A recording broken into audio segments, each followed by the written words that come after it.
So my name's Chris. I'm one of the early career members of the VicTaz Council, and it's my pleasure to shortly introduce Daisy for the talk today, but just wanted to go through a few housekeeping admin things first. Firstly, I just want to start off with acknowledgement of country. So just want to acknowledge that we are on the lands of the Wurundjeri and Boonwurrung peoples of the Kulin Nation, who have been custodians of this land for thousands of years, and acknowledge and pay our respects to their elders, past, present, and emerging. And obviously extend our welcome to the traditional owners of the lands of those, of wherever everyone is online at the moment as well. So here's just everyone who's part of our VicTaz Council. A shout out to Eleanor and Stelios for helping me organise tonight's event. Thank you so much. And also, here's our usual socials. So please, if you have any questions or emails, email addresses are there, LinkedIn, etc. You get the idea. And for those who are just not members, obviously you can join the SSA. So this is just a shout out for joining the SSA. So it is only $20 for students. Otherwise it is $265 annually. And just for recent grads, ABS employees and retired members are eligible for discounts. Just a shout out for our upcoming events. So in 2 weeks' time will be our social. So we've kind of organised bowling at Kingpin at Crown. So you don't have to come bowling. You can just come along for drinks, snacks, and then we'll organise a dinner for afterwards. In a month's time, there'll be a talk down in Taz. Someone? No? There'll be talk down in Tassie. So Shane Richards will be talking about sports modelling in the AFL. So that'll be based at CSIRO. And we'll also have a hub here at RMIT. And there's also just a shout out there to the industry showcase that'll be happening in October. So just for those who are here right now, we're going to organise a dinner for afterwards if you would like to join. Just like a show of hands if you would like to come. Just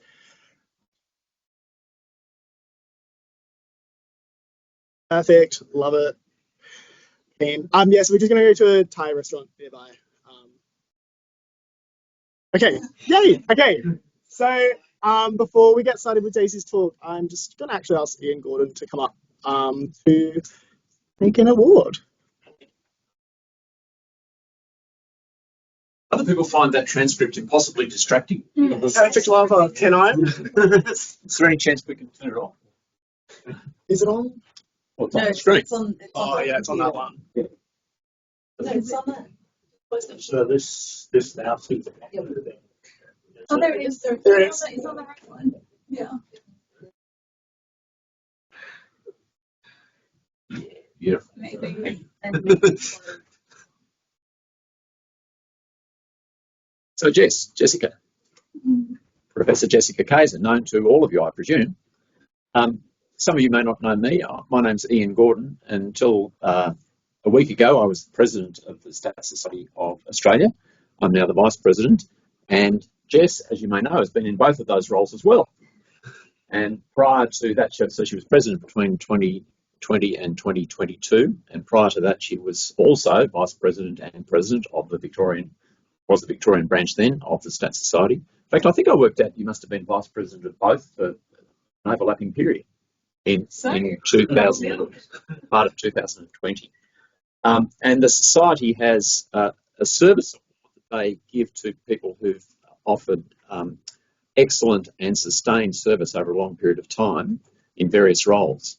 And those are not the only things that she's done for the Society. She's on an ongoing role to this day, but earlier than that was involved heavily in the 2018 joint Stats Society conference with, got to get the initial right, ISCB, does that sound about right? Yep.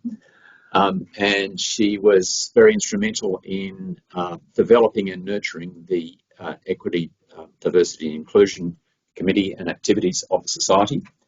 And for all those reasons, she was nominated for a service award, and the awards committee decided it definitely should be awarded. There was no doubt about it. So it gives me great pleasure to award this, to actually give Jess the service award tonight, and some kind person could take a photo for posterity, we'll sort of, make sure we document it in the newsletter. Is someone willing to take a photo on my phone of this? Thank you. So there we go, Jess. Thanks, Ian. Congratulations. Thank you.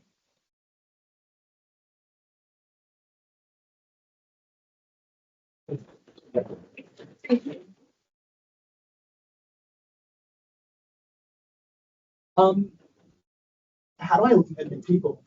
Because apparently people are struggling to, they're not being admitted. Where's the show participants? Click that. And at the top, say anyone's trying to get in. It will come up every time somebody wants to come in, so you'll see it. Yeah, it should be That okay. means no one, yeah. And more should pop up. They should pop up when they come. If that makes sense. Yeah. Just because Rick sent me a text saying.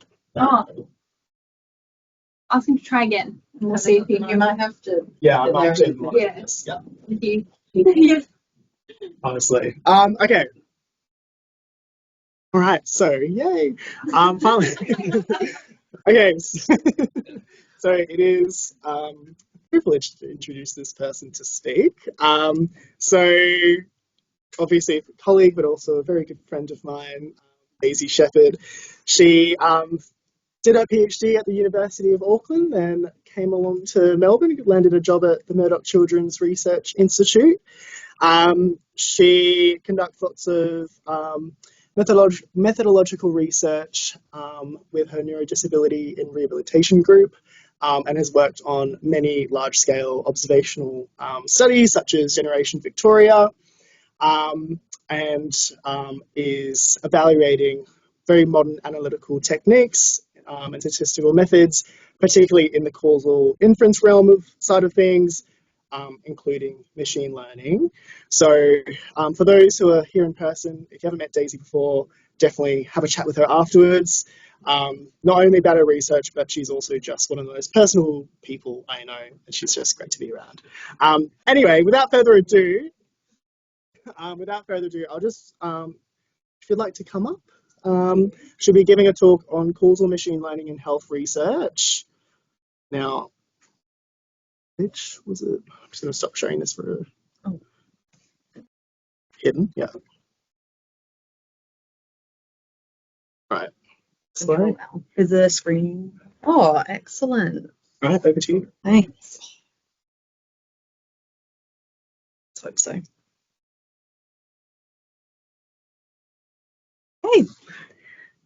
So yes, thank you everybody for coming today in person and also for those online. Sorry, I'm not able to see you, but hopefully you can see and hear me okay.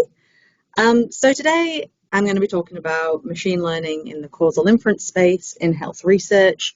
I've been working in kind of the causal inference space now for about 5 years, but over the last kind of year and a half, I've sort of stepped into this machine learning realm.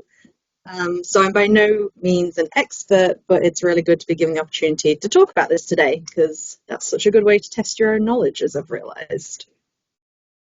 Okay, so for today, I'm going to start off by giving an introduction to what causal inference is. One of the beauties of the Stat Society is that we're such a broad spectrum of people. So I'm going to give you a bit of an introduction so we're all on the same page.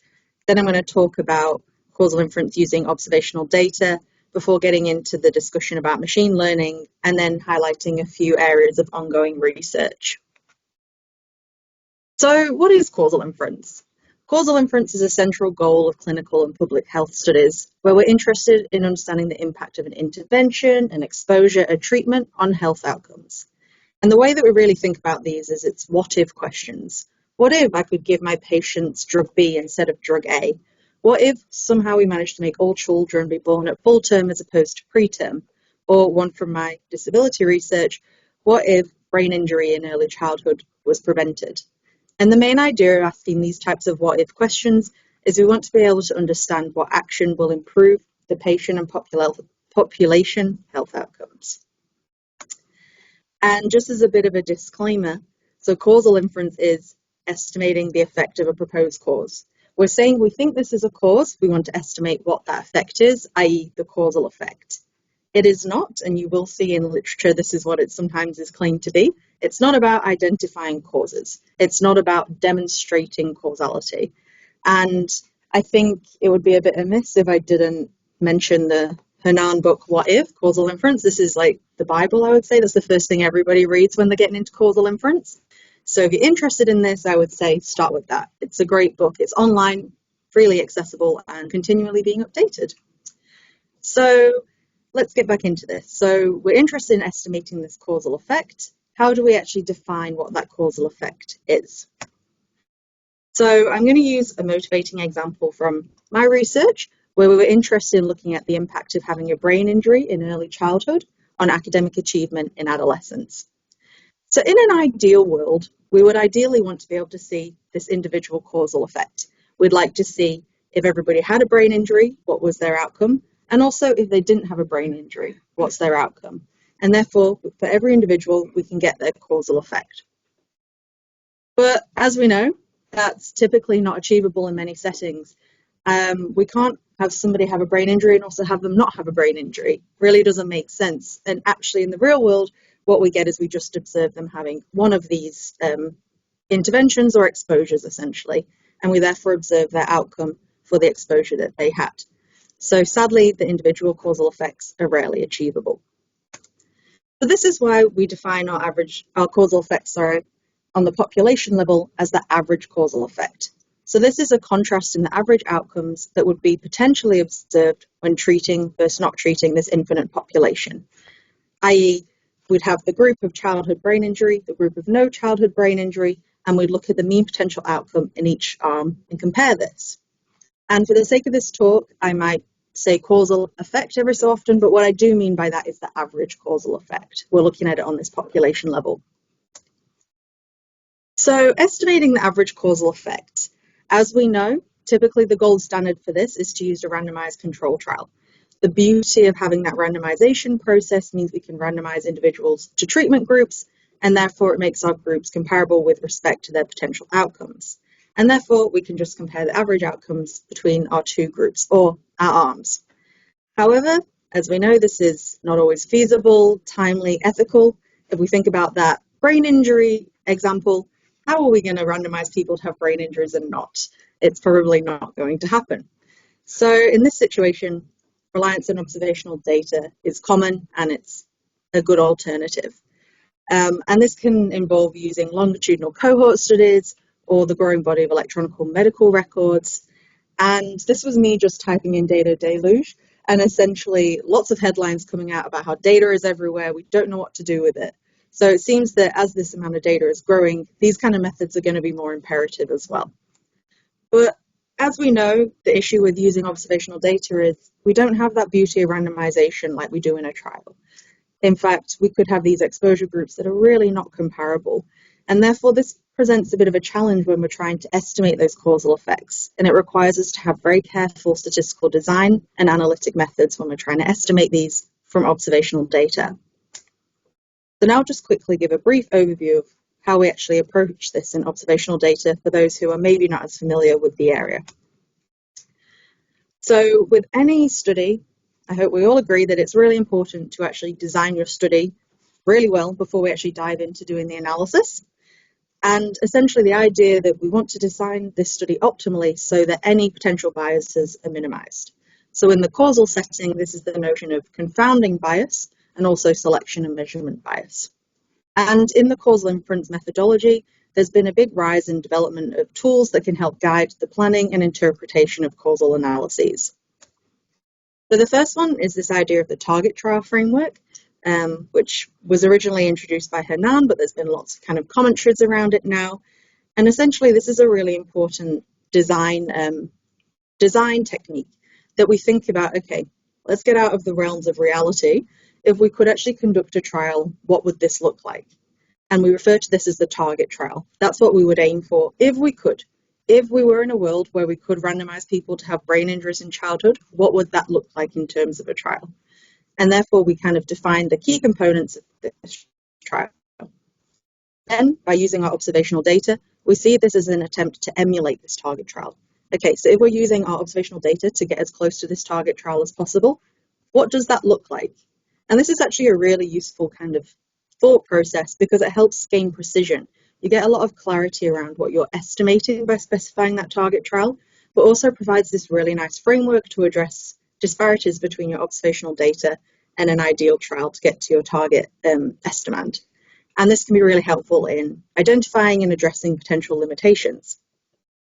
And also, secondly, the use of causal diagrams. I think these are a bit more widely known. They've been around in the literature for a very long time.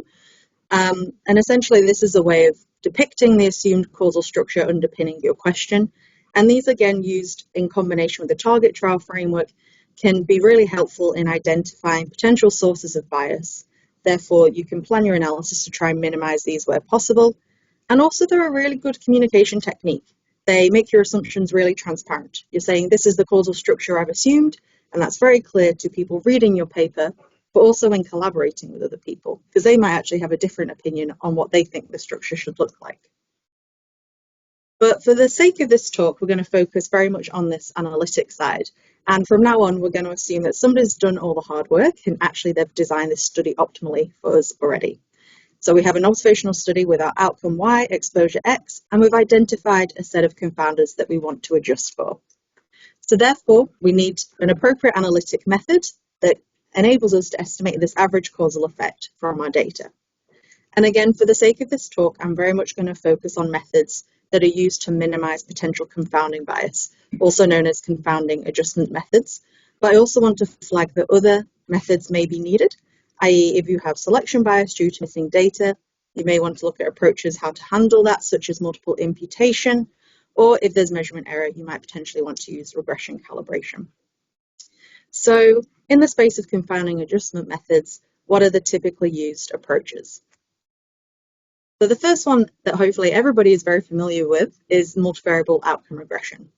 So this is a very simple outcome model where we're using our outcome regressed on exposures and confounders and simply specified using main effect terms, no interactions in this model. And again, we refer to this as our outcome model. So this has some advantages. It's very easy to implement. I think a lot of people can implement just a regular regression, but there is a few caveats in this.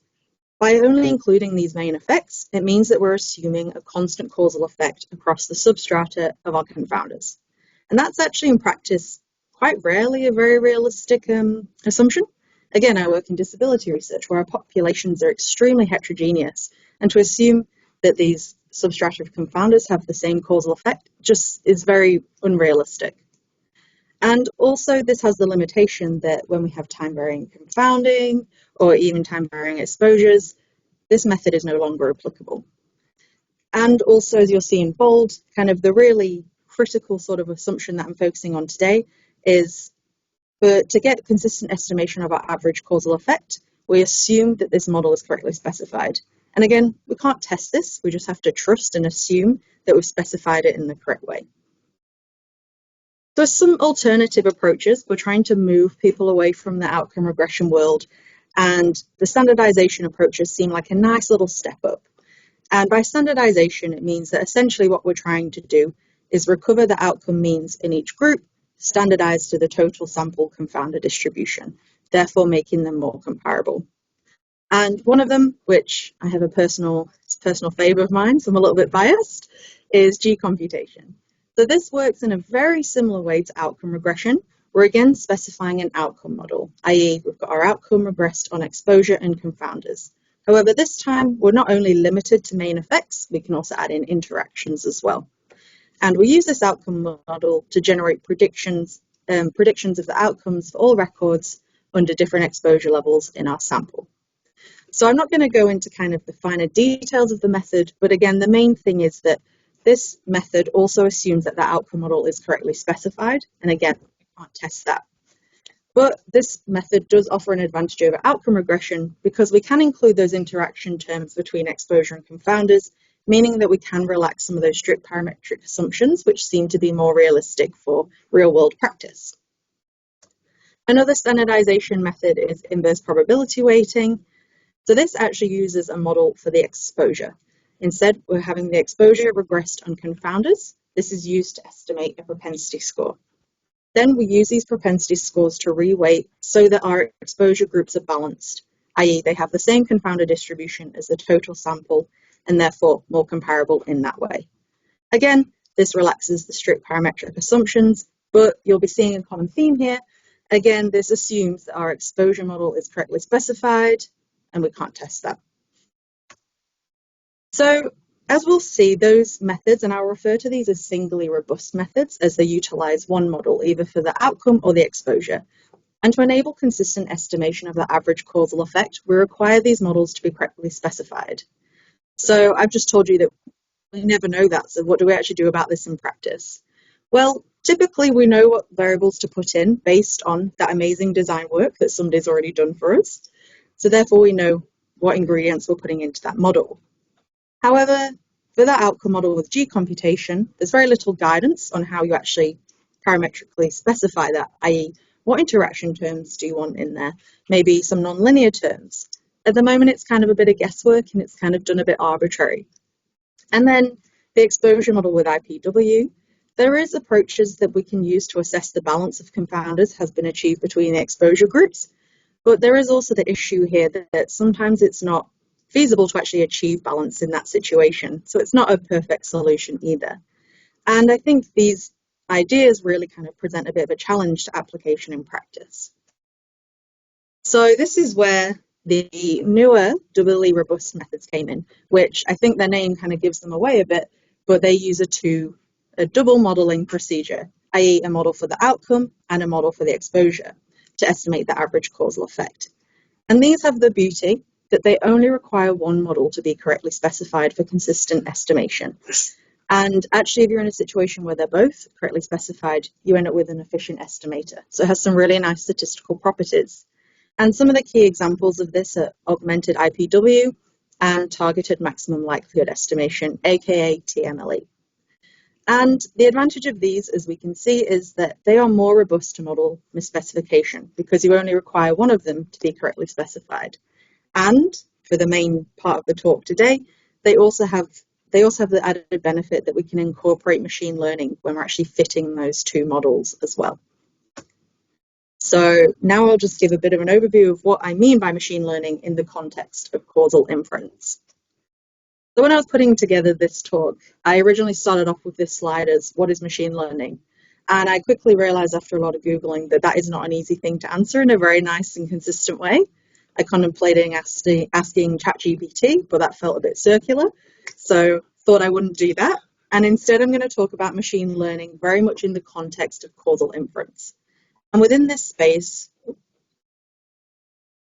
the goal of using machine learning is essentially we want to make accurate predictions, i.e. we want to create a model that has good predictability. And the way that we can do this is we can use a range of methods to actually fit this model. We have non-data adaptive or data adaptive. Non-data adaptive is the ones we're probably quite familiar with, e.g. linear regression, whereas data adaptive is kind of this umbrella term for methods which incorporate these statistical techniques to learn from the data and develop models based on that. And in terms of these methods and algorithms, there is a lot available and completely, I'd say, inflating every day as well. There's a lot in development. So I find this visualization extremely helpful, and I will not take credit for this. This is from a colleague of mine, Susie. She put together this idea of, okay, we've got non-data adaptive approaches and data adaptive. And in terms of what we actually define as machine learning algorithms is actually a bit subjective. I think of machine learning as the data adaptive kind of side because they're learning from the data a bit, whereas actually some people would also kind of say, well, logistic regression is machine learning as well. So I'm not going to be explicit about what machine learning is in that context, but essentially the main idea is we have ones that learn from the data and ones that don't.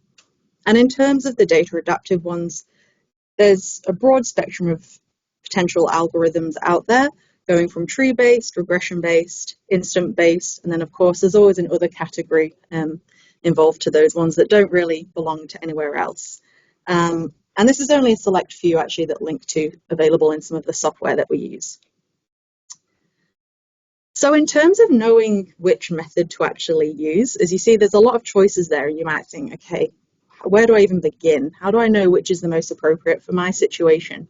And that does require good knowledge of what these algorithms are actually doing. And I thought for the sake of it being 6:30 at night, I probably wouldn't go into those details for you today. But there's a lot to get your head around, and they kind of all do things in different ways. They have their pros and cons. So a nice alternative, and this is something that's really kind of growing in the causal inference space, is the use of superlearner. And this is an ensemble approach. Instead of thinking about one algorithm or one learner, it actually allows you to think about a few of them. So it actually prevents you from having to pick one and say, this is the best one. Instead, I'm going to consider a few. And what it actually does is it uses cross-validation to build this optimal weighted combination of predictions using a library of learners, aka a group of learners. So again, the advantage of this is it removes that concern over selecting just one learner. We can actually think about a few. And it also has this nice advantage that it's really readily available in software and actually really quite nice to use. I'm an R user, so I'm plugging R.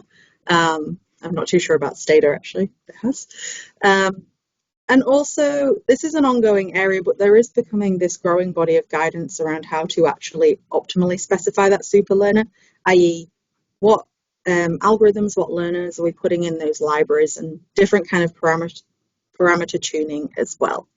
But this offers a really nice alternative to actually selecting one of your learners, and it's a really nice ensemble approach.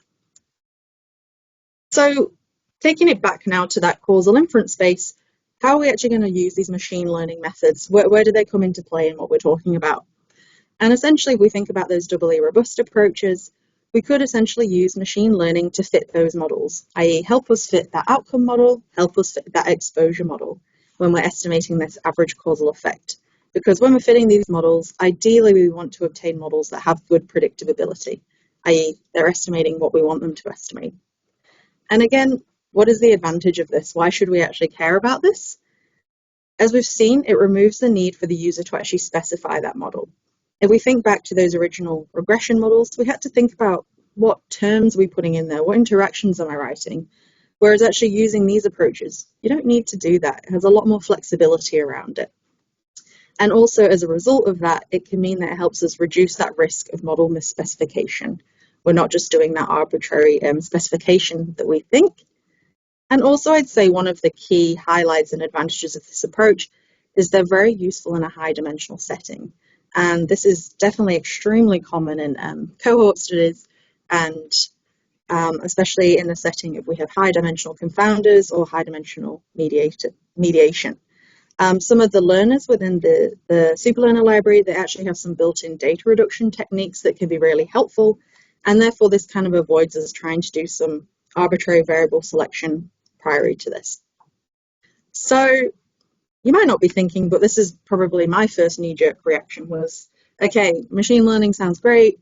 Why are we just doing it on doubly robust? What about those singly robust? You said you're a fan of gcomp. Why aren't you saying use it with gcomp? Well, sadly, when you actually use machine learning with those singly robust methods, that can actually lead to bias in your point estimates, i.e. bias in the average causal effects that you're estimating. And also the singly robust estimators, that they don't have the nice properties of the doubly robust estimators, and therefore there's no valid approach to actually obtaining standard errors with those. The doubly robust estimators have really nice properties, which mean that we're able to do that. In a singly robust space, that doesn't occur. So essentially the two are not compatible and we're unable to use them together. So again, at the moment, it's all sounding great. Doubly robust approaches with machine learning, brilliant. I haven't seen any downsides. It sounds perfect. Well, I wouldn't be a statistician without saying challenges exist and there are limitations. Naturally, there is this huge practical barrier to application. Typically, we see people still using outcome regression. Getting people to go to gcomp or IPW is really tricky. Getting them to do a step further to this machine learning and doubly robust is even trickier. And also, it does require a higher level of knowledge. I'm quite wary of when you're applying superlearner, we specify this library of learners, and it's a little bit of a black box approach. People don't really know the intricacies of what's going on in there, and I think with any statistical method, you can use it wrong, and you need to be able to have a good high-level knowledge to kind of understand what's going on properly. And of course, the complexity of it means that typically there is a higher computational effort, and also it does require larger sample sizes typically.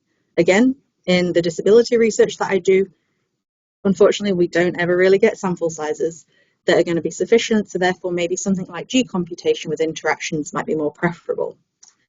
And also in the setting of those very flexible machine learning approaches, there still is a bit of work to be done in how we actually obtain valid inference using them. So as you can see, this is an active area of development, and there is still a lot to figure out, but they are showing a lot of promise, and definitely with the implementation in software helping that as well. So now I'm going to briefly touch on some of the ongoing areas of research that is happening in this space. And I'm kindly going to do this on the behalf of my Causal team from CEBU that I'm a member of. Our leader, Professor Margarita Moreno-Bettinger. We're essentially a group of postdocs now, mainly actually, no PhD students, that conduct methodological research in causal inference, but we also work on collaborative projects in health research as well. And we have kind of 4 focus areas of where our research lies: causal machine learning, mediation analysis, missing data and causal inference, and then of course practice of causal inference, which then it's that other category. If it doesn't fall in those other ones, that's where it's going. So we actively work in this space and we develop methods kind of falling into these areas. And today I just wanted to sort of high level showcase some of the ones that have been going on in this causal machine learning space. So first of all, we have this paper that is currently under review, but there is a preprint available that Susie has been working on. And this is about using causal machine learning in this setting of high dimensional confounding. So this is extremely relevant, especially to cohort studies where we've got all these potential confounders and how do we actually estimate our causal effect. And she's also using this idea of sample splitting, which is essentially an approach to try and help the bias estimations when you're using these approaches. And I don't want to say like the punchline of what they find, because I want you to go and read these papers. But yeah, that one found some results that I was quite interested in. And then also here we have my lovely colleague Ghazaleh Dashti, who is another postdoc at CEBU. She works kind of in the area of missing data, bridging that with causal inference. And she actually looked at when we're applying targeted maximum likelihood estimation. So that's one of the doubly robust approaches. When we're using that, how do we actually handle missing data? Because that is also a big unknown when you're using these machine learning methods. How do you actually handle your missing data in that setting? It's not very well known, so people are sort of blindly doing things. But I think in her, she did find that a parametric multiple imputation was the best in that setting. So she's offered some practical guidance around that. And then these are very much works in progress, so we haven't got the papers written yet as they're still ongoing. But my colleague Tong, he's been looking at, again, using causal machine learning, but in this high dimensional mediation setting. So just to backtrack a bit, mediation questions, they're looking at evaluating the impact of pathway interventions, i.e. the pathway from your exposure to your outcome, if you could intervene along that pathway, i.e. intervene on a mediator. And again, we have settings where these are really high dimensional, and utilizing causal machine learning can help you combat that. So within his project, he has done some amazing maths that is over my head and derived some causal machine learning estimators for interventional effects mapped to a target trial in that setting of the high dimensional mediators. And then finally, feels weird putting a picture of myself there. But a method that I'm actually doing is, like I said, I'm a little bit of a fan of G computation. So what I want to do is I'm developing actually a tool that can help people when they're trying to implement G computation in practice, i.e. when they're specifying the outcome model, is there a tool that can actually help them in how to specify it? And of course, I'm also a little bit of a machine learning buff, so I have created this tool that also incorporates an element of machine learning for the fact that it's therefore easy for the user to implement, and at the moment currently investigating if this method is actually good or not. Fingers crossed, good. So in summary, I'm hoping that you can kind of see that causal inference space there's a lot to learn. I find it very interesting, and there is lots of methodological developments in that space. And machine learning within causal inference, it presents a number of appealing advantages, but it is very much an ongoing area of development as well. And I think maybe the key messaging is appropriate statistical design and analytic methods are imperative if we're going to use observational data to estimate causal effects. So I firstly have a couple of acknowledgements. As I said, the CEBU causal team, they helped develop a lot of material and ideas that have flowed through into this talk, and also just a good group to actually share these ideas with. And also I wanted to thank the Vic and Taz branch for inviting me to present. It's been really nice to actually get to nerd out for a little bit and talk about this stuff. And then also a shameless little plug for our CBU short course here. We run this short course twice a year. It's about observational studies, modern concepts, and analytic methods. So we spend 4 half days talking about causal inference, then the other day is about description and predictive. Open to everybody. Our next one is 21st, 25th of October, and it's online, which seems to be more popular. So if you want to do it from home. But it would be great to see people there. And yes, thank you for inviting me and happy to take questions.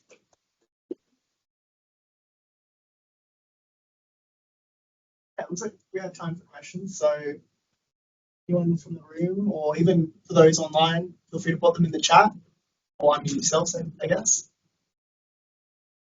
Yeah. I've got one. Yeah. Thank you very much for interesting talk on a very interesting topic. Whenever I fit models for people or ask questions for them, they always, they want prediction. I want prediction. They also want to know why. So it's interpretability thing. Do you lose that with these in this sort of context? Well, I guess this is when you have to root it back to what the aim of your research question is, right? Like the aim of a causal question is we're trying to estimate that causal effect, i.e. we're not really actually interested in what that machine learning looks like. We're not trying to read off any, say if you're using a model, we're not trying to read off all the coefficients in the model. We actually just want to estimate that causal effect. I guess when you're using it in the setting of prediction, again, you're not really interested in, you do have a black box in prediction, right? Like you put an input in and you'll get an output, and essentially you just want your output to be accurate. What happens in your black box? You care to a degree, but you're not going to read off anything in that. So I think when faced with that sort of thing, I would kind of try and anchor it back to the aim of your research question and whether there's any utility in actually interpreting that, the middle part, I guess, if that makes sense. Does it come out through your mediation type analysis? I mean, people want to know where they can intervene. Typically. Yeah, but that's about your question as such, right? So you're saying if I could hypothetically intervene on this mediator, what would the impact of that be? So again, you're estimating, in a sense, a causal effect, but it's about intervening on that mediator. Yeah. Yeah, I just have a relevant question, but actually also kind of a little bit supplement to comment that thing. So yeah, I also want to know, because you introduced a lot of estimation and prediction methods, and I just wonder for this G computation methods, do you have like the inference and access testing and confidence interval things for the results? I'm just thinking that, but if you already know there's just one treatment and there's no mediation things, and just want to know the treatment to the outcome, and you already adjust for the confounders by using, for example, IPW method, then you can kind of use some machine learning or neural networks methods that estimate or predict the IPW part very well. And then as long as you tune the parameters good enough, but end up with just like a one variance regression seen from just the treatment to the outcome. And that part, if you want interpretability, you can still do some kind of parametric model specification test and then get a parametric model for it. And you fit the parametric model for it, then you can still get interpretability out of how the treatment affects the outcome. But if you to this question, like you not sure if there's a mediation in it or not, then I think the first thing is you need to do causal discovery before you do causal estimation. Controversial topic. Not on board with causal discovery. Very much using your data to try and figure out causal pathways. Linking back to the very first idea, that's not causal inference. I think you have to come to the table with, this is what I think might be happening. Can we estimate an effect related to this? I know those things exist out there. I was sat at a conference listening to talks about them. But yeah, personally, the idea of using your data to answer questions that way, kind of inferring what your question is from your data, it seems a bit nonsensical in my opinion. which I think is very much kind of the idea of this is why we say we think this is a cause. Let's actually look at what that causal effect is. Yeah, if you're already sure how the causal mechanism goes around. Can you ever really be sure? Because a lot of it is assumptions, right? That's why we use our diags, we draw our assumptions. We're saying we think it happens like this. And that's why you then estimate these causal effects to actually try and look at that. It's very rare that you actually really know causal mechanisms in some settings. Or I would say the best thing to do would be look at previous literature, look at previous studies that have been done, use content experts' knowledge to say, well, actually, I talk to the clinicians and they're like, actually, this might be a cause, or this might be something playing on the path. So let's put this on our causal diagram and do it that way. Because essentially what you're doing then is you're using your data to dictate what causal question you should have, and then answering your causal question on your data. No, basically it's like you try to figure out the direction. For example, you just have X and Y, right? If you know one of them is a cause, one of them is out, but somehow you're just not quite sure the direction, then just using there's some methods, but there are some methods that you can figure out the direction. That's what causal discovery try to do. Yeah, I have a feeling this is a thing that we're probably not going to agree on because I'm not a fan of causal discovery. But I'm happy to talk about that more. And also maybe as well, I just realized people online are not going to hear those comments. Yeah, sorry. I know. Remember your first comment about G-comp? Again, I remember G-computation. Your first comment was about inference using G-computation. Yeah, typically we use a parametric bootstrap to get inference, so it's valid in that way.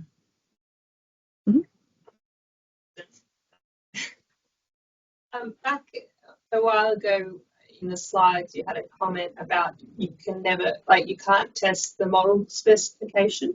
Mm-hmm. And I was just wondering if you can elaborate on that a little bit, whether you're talking about like the causal diagram, those assumptions, or because there are lots of approaches out there to test whether a variable is meaningful in a model or not, whether there's an association with the variable. So can you maybe expand on what you mean?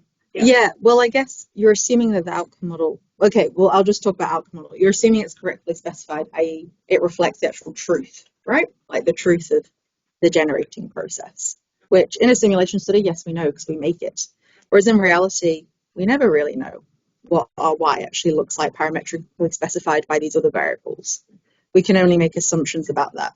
So that's the idea that you can specify it, but you can't actually test it to know that it is the truth in terms of the actual true mechanism out there in the world. Does that make sense? Yeah, so you can't test it back to the truth. You can test some of your assumptions about them, like some of the parametric assumptions. Yeah, well, I guess, like, for example, you could look at linearity. Like, you could plot your outcome against maybe a continuous variable, and you might say, oh, there's a bit of curvature there, so maybe this is better suited to having a quadratic term. But again, you don't actually know if that quadratic term is the truth back in the real world. Like, is that actually what that true model looks like? So you can do things, I guess, to aid the specification. But again, in GComp, very little guidance around how you would do that. Typically, people tend to just do interaction terms with their exposure and confounders. Again, in IPW, there's ways to explore that balance has been achieved. But again, it's kind of a bit tricky if balance isn't achievable. Kind of where do you draw that line a bit? Thank you. Oh, there was a question in the chat.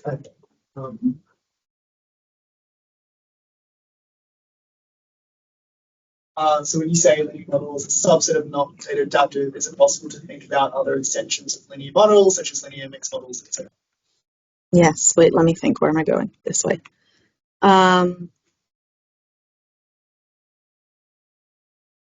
Yeah, okay, so thinking about confounders as random effects. I guess the motivation for your random effects is sometimes, I guess, a confounder could be there if you're trying to account for some correlation in that sense, but you would also have to specify it as a component in the actual fixed terms as well. But I would say that, yeah, linear models and linear mixed models kind of very similar, right? Just the inclusion of random effects. So you can think about them in the same way relative to this diagram. Feels weird not being able to see who I'm talking to. Sorry. Yes, I have a question relating to this stuff about the data adaptive and not data adaptive. And thank you. That was a really informative, a really clear talk. So my question, and if this is complicated and technical, just tell me that, you'll tell me some other time or something. But, I may not know. yeah. So there's this claim that I've seen a few times, and you had that if you try to use data adaptive methods or machine learning, then you end up with bias and you can't just use the singly robust. Is there like a nice intuitive way to understand why that's the case? It gets a bit mathsy, I guess. So I kind of think about the converse. Why does it work with doubly robust? And it's, again, mathsy because under certain conditions, these doubly robust estimators have been shown to be I can't say the word asymptotically, I can't say that, normal and like root n consistent. So there's nice properties about those estimators, which do not translate into the singly robust. That's very layman's terms. I haven't done the maths, but there are lots of papers talking about it, but that's essentially it. It's the properties, and again, it's under certain conditions that it works for the doubly robust. Yep. Singly So robust. You're saying if I care, I should go read that. Well, they'll give you a more thorough description than my one sentence. But essentially, it does. It's just they don't have those same properties, such that actually obtaining standard errors, etc., just isn't as clear. I guess mine's a follow-up on a follow-on question from Cam's. And I'll use a technical term. It sounds like a squiz. You tell me if I go to doubly robust, which is more complicated, now I can get standard errors, which I couldn't have with singly robust, and one of the models doesn't have to be specified. Well, it sounds like a when applying machine learning, pulling rabbits out of the hat. You can use singly robust without the machine learning, and you can get standard errors. Yeah. Fine. It's when you then add this layer of machine learning that's when you can't apply those with the singly robust to get valid inference. But yeah, they do sound appealing, and you might be like, why aren't people using them? We're trying to figure that out too. No. So, do people still use machine learning? Is it possible to still? Oh, you could implement it. Yeah. I have even seen like methods papers that have compared GComp with machine learning to some other things. That was a bit of a sanity check because I was like, is that actually, have I been wrong? But no, apparently that's not what you do. But you could implement them. That's the thing. Yeah. I think with a lot of statistical methods, right, like you can implement things. Doesn't mean it's the right thing you should be doing. But yeah. With the doubly robust methods, you're saying if one of them is wrong, then it's still a good estimate. But has anyone done any work on like what if they're both wrong? If they're both like a little bit wrong? Both a little bit wrong. Yeah, I'm sure there is. Them a little bit wrong, but in different ways. Yeah, very good point. I think they are a bit more robust in that matter because it is using the double. So I think, again, there will be simulation studies out there, and I can't remember the results off the top of my head.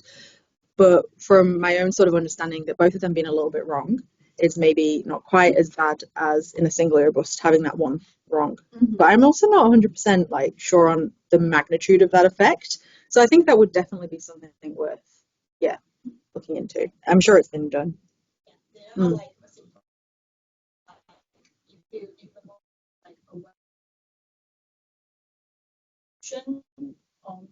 square roots and right, well, just as those sample size increase, and the model will converge to the model specific, so they have like a very little error. Is this haven't found, then it will be still robust. If I understood you correctly, you said if you have enough data, it can be a little bit wrong and everything's still okay. Right. I got to put in simple words for my brain. I like that. Good question. Any others? I know we're like hitting 7 o'clock now. Okay, great. Okay, thank you so much, Daisy. Thank you.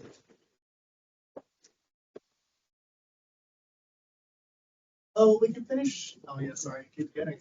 All right, so we can finish there, guys. So thank you again for those who joined online, see those in person. I'm assuming feel free to, if you have any other questions for Daisy, feel free to reach out to her.